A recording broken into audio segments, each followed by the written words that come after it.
Friday suspense.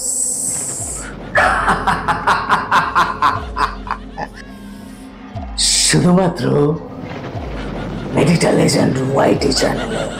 রাত 9টায় আসবে গল্পের ধারা, রহস্য, প্রেম আর হাসির খেলা সারা। আজকের নিবেদন ভালোবাসা যখন ছায়া ডেকে আনে, রচনায় দেবপ্রতিম চক্রবর্তী। মুম্বাই শহরের কোলাহলময় এক কোণে শান্ত একটি ফ্ল্যাটে বাস করতেন বিক্রম নামের এক ব্যক্তি। তিনি ছিলেন এক অদ্ভুত চরিত্র, প্রায়শই নিজের ভাবনায় ডুবে থাকা, চোখে যেন এক অজানা রহস্যের গভীর ছায়া। তার গায়ের রং ছিল ভারতের বর্ষায় ভেজা মাটির চেয়েও গাঢ়, আর মুখ জুড়ে এমন সব রেখা ছিল যা এক জীবনভর অভিজ্ঞতার সাক্ষ্য বহন করে। প্রতিবেশীরা তাকে চিনতেন শান্ত স্বভাবের মানুষ হিসেবে, যিনি শুধু নমস্কার করতেন কিন্তু কখনো খুঁটিনাটি কথাবার্তায় জড়াতেন না। তবুও তার চারপাশের এক প্রাচীন ও রহস্যময় আভা বিরাজ করত, যা একদিন স্বস্তিদায়ক, আবার অন্যদিকে অজানা আতঙ্ক জাগাত। এক সন্ধ্যায় যখন শহরের কোলাহল ধীরে ধীরে স্তিমিত হচ্ছিল আর বৈদ্যুতিক বাতিগুলো জ্বলতে শুরু করেছিল জোনাকির ঝাঁঝের মতো, তখন হঠাৎ এক অচেনা কড়া নাড়ার শব্দ ভেসে এলো তার অ্যাপার্টমেন্টের সরু করিডোর দিয়ে। দরজা খুলতেই দেখা গেল এক তরুণী দাঁড়িয়ে আছে, চোখে কান্নায় ফোলা, হাত কাঁপছে আর এক টুকরো কাগজ আঁকড়ে ধরে আছে। তার নাম ছিল অঞ্জলি। সে শুনেছিল বিক্রম অন্য জগতের আত্মাদের সঙ্গে যোগাযোগ করতে পারেন। তার কণ্ঠস্বরে ছিল এক ধরনের মরিয়া আকুতি, যেটা শোক আর ভয়ের গভীর ভারে নুয়ে পড়েছে। এক সপ্তাহ আগে তার স্বামী রোহিত এক ভয়াবহ দুর্ঘটনায় মারা গিয়েছিলেন। অঞ্জলি বিশ্বাস করত তার আত্মা আটকে আছে এক অসীম সীমার মাঝে, না পারছে চলে যেতে, না পারছে ফিরে আসতে। সে বহু কিছু চেষ্টা করেছিল, প্রথাগত পূজা থেকে শুরু করে আধুনিক থেরাপি পর্যন্ত, কিন্তু প্রতি রাতে স্বপ্নে স্বামীর যন্ত্রণায় কাতর মুখ দেখে আরও ভেঙে পড়েছিল সে। এক অবস্কিউর আর্টিকেলে পড়েছিল এক তান্ত্রিকের কথা, যে এমন এক বিরল অনুষ্ঠান করতে পারে যা মৃত আত্মার অপূর্ণ বাসনা কাউকে স্থানান্তরিত করে তাকে মুক্তি দেয়। কাঁপা কণ্ঠে সে বিক্রমকে সব খুলে বলল, শেষ আশার মতো। বিক্রম সেই কাগজটি হাতে নিলেন, চোখ বুলালেন সেই জটিল চিহ্ন আর মন্ত্রের উপর। তার চোখ সংকুচিত হলো, কারণ তিনি চিনে ফেললেন সেই গাঢ় তান্ত্রিক বিদ্যা। এটা বিপজ্জনক, আর সামান্য ভুলে ভয়ঙ্কর পরিণাম হতে পারে।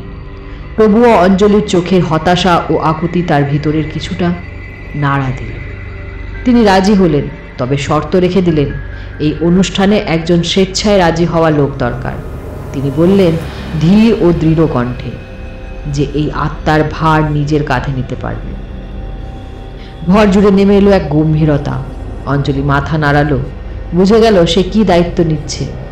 আমি সব করব, সে ফিসফিসিয়ে করে বলল, আমি একজনকে খুঁজে আনব। দিন কেটে গেল অঞ্জলির খোঁজে। সে খুঁজতে লাগলো এমন কাউকে যার সারা জীবন এতটাই ভেঙে পড়েছে যে আত্মা ধারণ করতে রাজি হবে। সেই খোঁজ তাকে নিয়ে গেল মুম্বাইয়ের অন্ধকার কোণে, রেড লাইট এরিয়ায়, যেখানে হারিয়ে যাওয়া আত্মারা আর নিঃশেষ মানুষগুলো জড়ো হয়ে অদ্ভুত আকর্ষণে। সেখানে সে পেল আকাশ নামের এক মানুষকে, যার জীবন ছিল দুর্ভাগ্যপূর্ণ।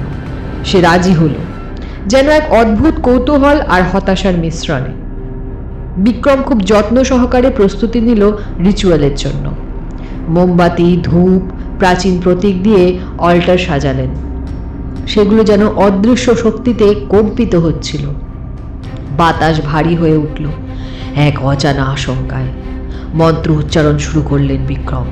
তার কণ্ঠ ওঠানামা করতে লাগলো, যেন সময়ের সীমানা ছুঁয়ে ফেলেছে। অঞ্জলি দাঁড়িয়েছিল, দম বন্ধ করে দেখছিল। আকাশ শুয়েছিল মাটিতে, শরীর কাঁপছিল, আর রোহিতের আত্মা ধীরে ধীরে ঘনীভূত হচ্ছিল। স্থানান্তর ছিল এক ধ্বংসাত্মক লড়াই, জীবিত আর মৃতের মধ্যে এক অসহনীয় সংঘর্ষ। আকাশের কপালে ঘাম জমে উঠল, শরীর ছটফট করতে লাগলো। মোমবাতির আলো নাচছিল, ধূপের ধোঁয়া ঘুরপাক খাচ্ছিল, যেন পুরনো স্মৃতির ছায়া গঠন করছে। হঠাৎ এক বিকট আর্তনাদের সঙ্গে সমাপ্ত হলো স্থানান্তর। আকাশ হা করে নিঃশ্বাস ফেলল, আর রোহিতের অশান্ত আত্মার ভার তার উপর নেমে এলো। অঞ্জলি স্বস্তি পেল। এখন মনে হচ্ছিল রোহিত শান্তিতে যেতে পারবে। কিন্তু রাস্তায় নেমে যখন তিনজন হাঁটছিল, বাতাসে তখনও ধূপের গন্ধ ভাসছিল। তখন শুরু হলো নতুন এক দুঃস্বপ্নের অধ্যায়।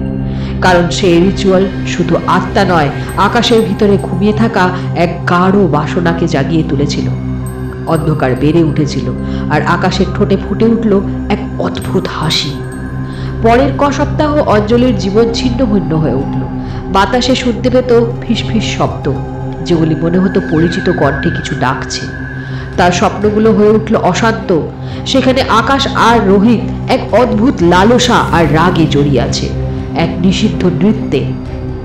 মাঝে মাঝে ঘুম থেকে উঠে সে দেখত আকাশ তাকে দেখছে, চোখে এমন এক ক্ষুধা যা তার নিজের নয়। ঘর জুড়ে শোনা যেত অদ্ভুত কান্না, যেন আত্মারা ঘুরে বেড়াচ্ছে। অঞ্জলি বুঝে গেল সে শান্তি আনতে চেয়েছিল, কিন্তু ডেকে এনেছে এক অভিশাপ। এই সেক্স প্লট ছিল এক জটিল সমস্যার সরল সমাধান, কিন্তু তা পরিণত হয়েছে এক বেঁচে থাকা বিভীষিকায়। অবশেষে অঞ্জলি আবার গিয়ে দাঁড়ালো বিক্রমের দরজায়। আপনাকে আবার সাহায্য করতে হবে, সে বলল ফিসফিসিয়ে। রিচুয়াল কাজ করেনি, এমন অবস্থায় আরো খারাপ। বিক্রম মনোযোগ দিয়ে শুনলেন।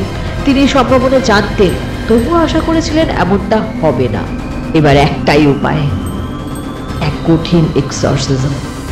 এই অনুষ্ঠান করতে হবে, তিনি বললেন। তবে তার জন্য চাই এক নির্মল হৃদয় আর এক বন্ধন যা ভয়ের চেয়েও শক্তিশালী। অঞ্জলি মাথা নাড়ল, সে প্রস্তুত ছিল। যে করেই হোক মুক্তি চাই তার। শেষ রাতে চলল সেই অনুষ্ঠান। বাইরে বৃষ্টি, জানালায় ঝড়ের শব্দ, ঘরের ভিতর মোমবাতি, তেলের গন্ধ আর অজানা উত্তেজনা। বিক্রম মন্ত্র পড়ছিলেন জোর গলায়। ছায়াগুলো যেন রূপ নিচ্ছিল, ঘুরে ঘুরে বেড়াচ্ছিল চারপাশে। রোহিতের আত্মা লড়ছিল আকাশের শরীরে, মুক্তি পেতে মরিয়া। এমন সময় সবকিছু চূড়ান্ত সংঘর্ষে আকাশের শরীর কাঁপতে লাগলো। বিকট আর্তনাদের পর এক তীব্র আলোয় রোহিতের আত্মা মুক্ত হলো, আর আকাশের দেহ নিসাড় হয়ে পড়ে রইল। পরদিন সকালে অঞ্জলি রোহিতের আত্মাকে এখন এক আলোয় ঝলমলে সত্তা হিসেবে কোলে জড়িয়ে বলল, ভালোবাসি, ক্ষমা করো। এক ফোঁটা অশ্রু গড়িয়ে পড়ল তার গালে। Friday suspense.